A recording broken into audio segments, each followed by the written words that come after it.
আমি screen share করছি। তো এখানে দেখেন এই যে আল্ট্রাসোনোগ্রাফি একটা রিপোর্ট, মানে এটা গতকালই মানে এক পেশেন্ট আমাকে মানে পাঠালো। তো এখানে ঘটনা হয়েছে যে মানে ৮ সপ্তাহের হচ্ছে একটা বেবি মানে কনসিভের ব্যাপার ছিল। তো হঠাৎ করেই মানে আপনার তার ব্লিডিং শুরু হলো। ওই মানে ভদ্রমহিলার হচ্ছে ব্লিডিং শুরু হলো। ও এমনিতে কোনো কমপ্লিকেশন কিন্তু ছিল না। ঠিক আছে? জাস্ট হচ্ছে ব্লিডিং হয়েছে ২-৩ বার হালকা পাতলা করে। দেন আল্ট্রাসোনোগ্রাফি তিনি করলেন, ডাক্তার দেখালেন, আল্ট্রাসোনোগ্রাফি করলেন। তো ওইদিন হচ্ছে আর ডাক্তারকে রিপোর্টটা দেখাতে পারেননি। দেন আমাকে পাঠিয়েছেন। তো আমি একটু এটাকে প্রসেস করে নিয়েছি যাতে আপনাদের বুঝতে সুবিধা হয়। এখানে দেখেন কি এই রিপোর্টটাতে কি এসেছে আপনারা মানে দেখা যায় একটু দেখলে বুঝবেন। তো এখানে মূত্রথলিটা ফার্স্টেই হচ্ছে যে এটা হ্যাঁ, এটা মানে পরিপূর্ণ। তো এটা আমরা দেখব না। আমাদের দেখার মানে ইয়েটা হচ্ছে যে মানে বেবিটার কি অবস্থা। এই যে ইউটেরাস মানে আমরা জানি যে জরায়ুর মধ্যেই তো মানে আপনার বেবিটা থাকে। তো সেই ক্ষেত্রে এই যে এখানে এই যে uterus is introverted and grab it containing a uterine sac through defined fetal pole। তো এখানে এই যে মানে বেবির যে একটা ইয়ে সাইজ মানে এই সময়টাতে খুবই ছোট সাইজের থাকে।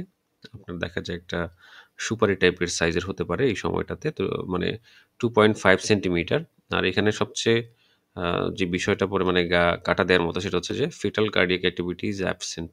মানে এই যে বাচ্চার যে আপনার হার্টবিট সেটা কিন্তু পাওয়া যাচ্ছে না। ঠিক আছে? এই হচ্ছে ব্যাপার। হুম? আর বাকিগুলো মানে ওরকম কিছু সমস্যা নেই। বাট এই যে এখানে এই যে কমেন্ট সেকশনটাতে আমি আপনাদেরকে সবসময় জোর দিতে বলি। তো এখানে কমেন্ট সেকশনে কিন্তু বলা আছে যে মিসড অ্যাবরশন অফ অ্যাবাউট মানে যে সময়টা পর্যন্ত হচ্ছে এটা গর্ভধারণ হয়েছিল, মানে ওই সময়টা লিখা আছে। এখানে মিসড অ্যাবরশন হয়ে গেছে। ঠিক আছে? মিসড অ্যাবরশন মানে বেবিটা তো মারাই গেছে। এটা মানে দেখা যায় কার্ডিয়াক কোনো অ্যাক্টিভিটি নাই। আ মানে এটার দেখা যায় আপনার হার্ট চলছে না। এটা হচ্ছে একটা পয়েন্ট। আ আর হচ্ছে এই যে আপনার এই মিসড অ্যাবরশন এই ক্ষেত্রে মানে বেবিটা চুপচাপ মানে আম মারা যায়। তো তারপরে কয়েকদিন পর থেকে মানে এটা অটোমেটিক্যালি আ মানে নষ্ট হয়ে বের হয়ে যায় না। এটা ভিতরেই থেকে যায়। দেন আস্তে, আস্তে এটা সেপটিক টাইপের হচ্ছে মানে অ্যাবরশনের দিকে আগায়। এটা পরবর্তীতে ইনফেকশন হয়ে অনেক বড় ধরনের সমস্যা হয়। তো এখন এই পেশেন্টের আপনার ডি-অ্যান্ড-সি ছাড়া আর কোনো উপায় নাই। এটাই করতে হবে। দেন আমিও এটা বলে দিয়েছি যে আপনি আপনার চিকিৎসকের পরামর্শ নেন। উনি অবশ্যই আপনাকে এটা করতে বলবেন। আদারওয়াইজ আ মানে আ খুব বড় ধরনের সমস্যা হতে পারে। কারণ এটা দেখা যায় সংক্রমণ হলে অনেক বড় সমস্যা নেক্সট হতে পারে।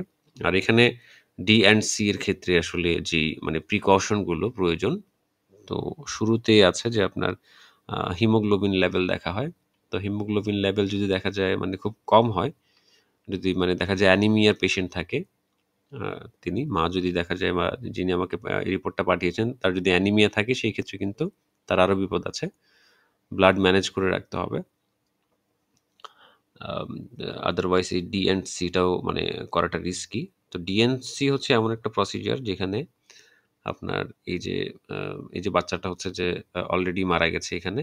মানে এটার প্রাণ নাই যেহেতু কার্ডিয়াক কোনো অ্যাক্টিভিটি নাই। তো সেই ক্ষেত্রে এটা মৃত। তো এটাকে জাস্ট আপনার মানে একটা সার্জিক্যাল প্রসিডিউর এর মাধ্যমে মানে ওই জরায়ু থেকে বের করে ফেলা হবে। ঠিক আছে?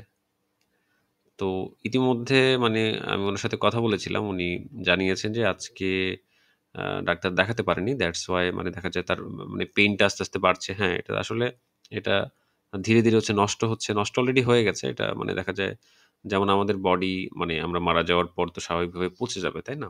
তো এটার ক্ষেত্রেও এরকম। এটা মারা গেছে বা এটা মানে হার্ট অ্যাক্টিভিটি নাই। কোনো অ্যাক্টিভিটি নাই। এটা মানে গতকালকেই মারা গেছে। বাচ্চাটা ভিতরে নষ্ট হয়ে গেছে। তো এখানে নষ্ট হওয়ার পর আস্তে, আস্তে এটা কিন্তু আপনার মানে ওই যে আ মানে পচন ধরার মতোই অবস্থা। এটা সেপটিক মানে দেখা যায় আ এটা জীবাণুদুষ্ট গর্ভপাত বলা হয় আরকি এটাকে। মানে ওই অবস্থার দিকে কিন্তু আস্তে, আস্তে চলে যাচ্ছে। তো আস্তে, আস্তে দেখা যায় আ আ এই মায়ের মানে আপনার অ্যাবডোমিনাল পেইন শুরু হবে। দেন হচ্ছে জ্বর, আ প্রচণ্ড ব্যথা এগুলো শুরু হবে। যত দ্রুত সম্ভব ডিএনসি করে নেওয়া উচিত। তারপর রিপোর্টটা দেখলাম। এখানে ব্যাক স্টেজে আমি এক ভাইকে দেখতে